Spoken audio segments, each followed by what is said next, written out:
Hello, and welcome to the Fighting Moose podcast. I'm your host and narrator, Jason Hendrickson. This is a podcast where I retell stories, some fictional and some historical, that can be enjoyed by people of all ages. Today, we head back for some more Greek mythology with the story How Orion Found His Sight from the book Wonder Stories, written by Carolyn Sherwin Bailey. Recently, there have been a lot of clouds in the sky at night by my house, which makes it difficult to do some stargazing. When the sky is clear, I am now seeing the constellation Orion coming up in the southeastern sky. He went away for a bit, but he is making his return. When I was looking for a story a few episodes ago, I found this story and I put it on my list of podcasts to do. For me, it is always interesting to read stories about how ancient civilizations thought things got to be how they were. For me, the constellation Orion is always an easy one for me to recognize. I'm getting better at the rest, but Orion is definitely one of the easier ones. Hopefully, the skies clear up and I will get to do some more stargazing soon. Until then, I'll just stick to reading stuff from NASA and reading mythology. Now, let's turn to today's story. I hope you enjoy. Let's begin. Liftoff. We have a liftoff.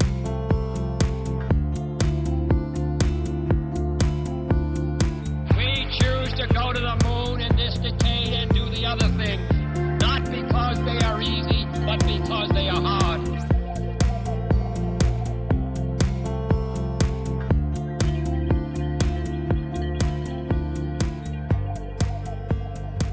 How Orion Found His Sight.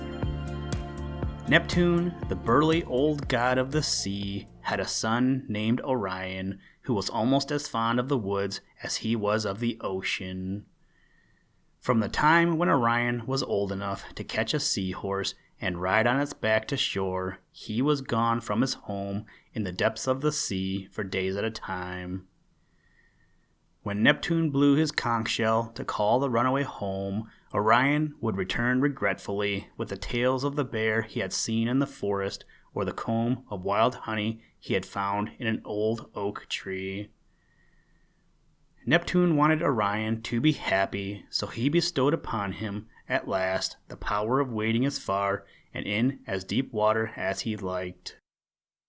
No one had ever been able to wade right through the fathomless ocean before, but Orion could be seen any day, his dark head showing above the surface of the waters and his feet paddling beneath without touching the bottom. He was not obliged to depend any more upon his father's chariot or the dolphins or the seahorses to carry him to shore. So Orion began to spend a good deal of his time on land, and as he grew up to be a youth, he became a mighty hunter.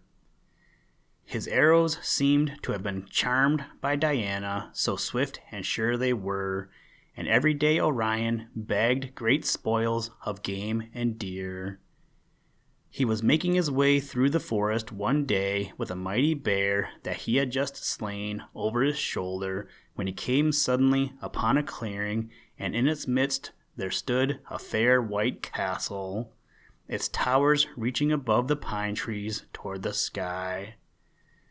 It was surrounded by a great wall, and when Orion approached and asked the gatekeeper why it was so fortified, he was told that the king of that country who lived in it was in constant terror, day and night, of wild beasts. He would give half of his kingdom to whoever could rid the forest of its ravening beasts, the gatekeeper told Orion. As Orion listened, he glanced up at a window of one of the castle towers, and there he saw the face of the king's daughter Merope, looking down at him. Hers was a bright face, the blue eyes and smiling lips framed in her hair, which fell in a golden shower and wrapped her about like a cloak. Orion delighted in the thought that Merope was smiling at him, although her eyes were really looking beyond this uncouth son of the sea and as far as the shores of Corinth, where the heroes set sail for their adventures. Would the king, by any chance, do you think, give his daughter Merope to that hunter who rids the forest of wild beasts? Orion asked. The gatekeeper looked at Orion's shaggy hair, his bare feet, and his mantle, made of a lion's skin. He turned away to conceal a smile as he answered. One could ask the king, he said. Orion returned to the deep places where the night was made terrible by the crying of those beasts of prey that hunted for men, and Neptune did not see his son for many moons. Orion shot lions and wrestled single-handed with bears. He strangled great snakes with his own brawny hands, and he hunted the wolf and the tiger with his spear. When the forest was rid of the pest of these man-eating creatures, Orion returned to the castle in the clearing, not waiting even to wash the gore of his mighty hunting from his hands and garments, and he presented himself to the king. The forest is free of wild beasts that kill, O king, Orion said. You may tear down your ramparts and walk in safety among the trees. As my reward for the great deed I have done, I ask the hand of your daughter Merope. I would take her home with me to my palace of coral and shell in Neptune's kingdom. And if you refuse her to me, I will take her by force. The king was speechless at first. Then, when he realized the boon that this son of the sea was asking, he seemed to have no words with which to express his scorn. He raised his scepter in anger and struck Orion's eyes. "Begone from my court, boaster," he commanded. Orion rose from his place where he had been kneeling at the foot of the king's throne, and he put his hands to his eyes, for the room seemed suddenly as dark as night. He tried to find the door, but he stumbled, groping for it until the attendants of the court had to take his hands and lead him outside.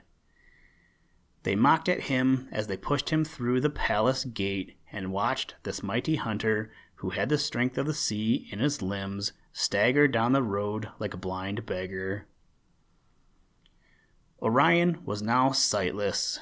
The king, for his presumption in asking for Merope, had struck him blind. Without sun by day or moon by night, Orion wandered up and down the earth, asking of whoever he met the way he must take to find the light again. Once he came to a spot in the woods where he heard the sound of many soft footsteps dancing on the moss to the sound of merry piping. Orion stretched out his arms as he felt his way nearer to the Hamadryads, those gay creatures of the forest who played all day long with Pan and his tunes for company. "Can you, by any chance, direct me to Apollo, who drives the chariot of the sun?" Orion asked. "Oh no," the Hamadryads answered, scattering at the sight of the blind wayfarer. "We seldom see Apollo, for he doesn't like the music Pan plays on his pipes."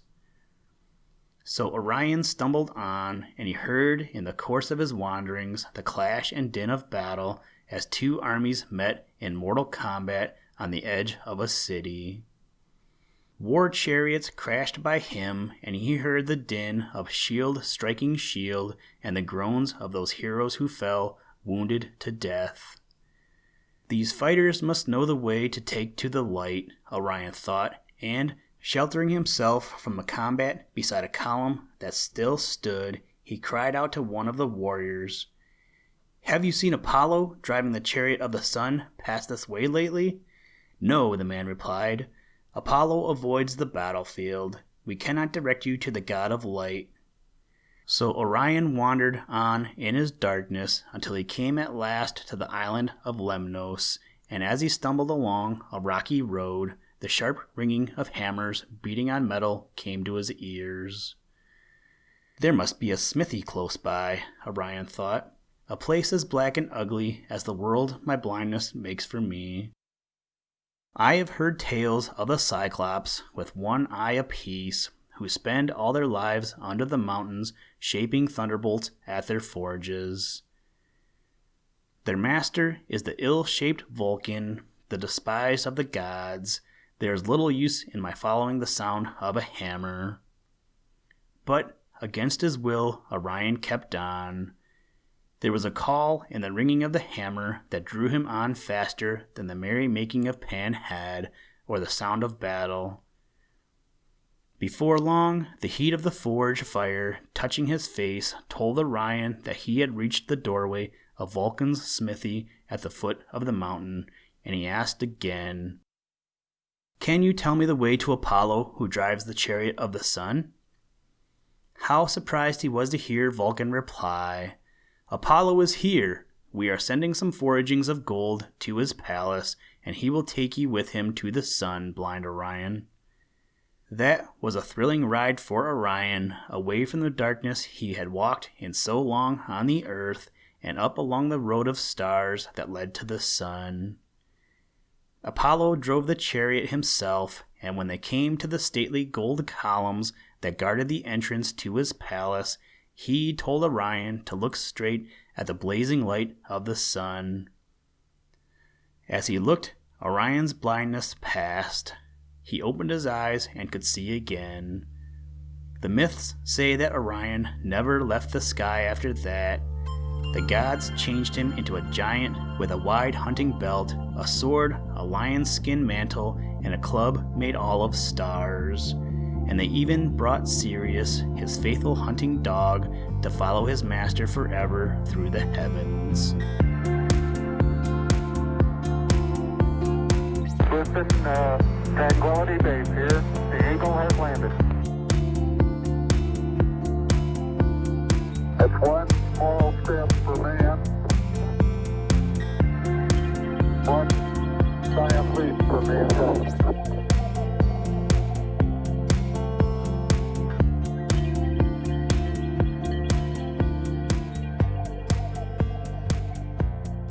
Thank you for listening to this episode of the Fighting Moose podcast.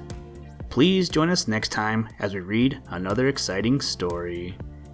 Today's music was provided by the artist Analog by Nature, and the audio clips were provided from NASA.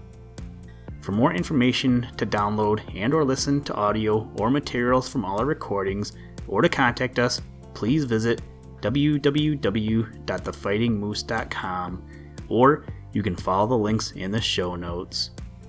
If you enjoy the podcast, please leave us a review wherever you get your podcast or on iTunes, and tell a friend.